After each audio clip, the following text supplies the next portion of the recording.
शाम का वक्त हमेशा एक ख़ास एहसास लेकर आता है।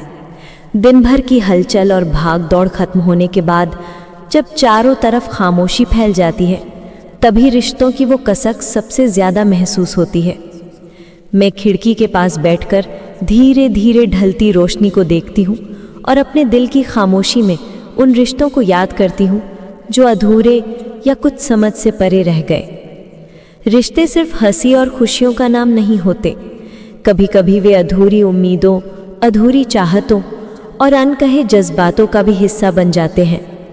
दिन के बीच जब हम व्यस्त रहते हैं, उनकी असल अहमियत महसूस नहीं होती, लेकिन शाम के सुकून में वही यादें और एहसास हमें और भी गहराई से छू जाते हैं। मैं सोचती हूँ कि क्यों कभी कभी हम अपने सबसे करीबियों की अहमियत को तभी समझ पाते हैं जब कुछ खो जाता है। शाम का ये सुकून, ये खामोशी हमें खुद से और अपने रिश्तों से जुड़ने का मौका देती है। उस अधूरी बात, उस अधूरी मुस्कान और उस अधूरे एहसास का पता तब चलता है। रिश्तों की कसक सिर्फ दर्द नहीं देती, बल्कि हमें समझने की ताकत भी देती है। हम सोचते हैं, महसूस करते हैं और कभी कभी खुद से सवाल करते हैं कि क्या हमने सही किया, क्या हमने पूरी कोशिश की। शाम की ये खामोशी इस सोच को और भी गहरा कर देती है। शायद यही खूबसूरती है रिश्तों की।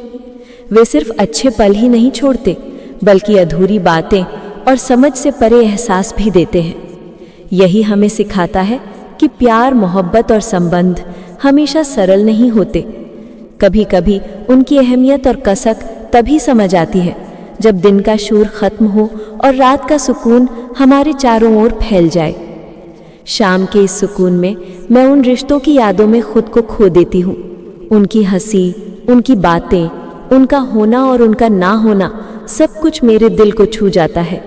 और यही एहसास मुझे ये समझने में मदद करता है कि रिश्ते सिर्फ मौजूद होने से नहीं, महसूस करने से पूरे होते हैं।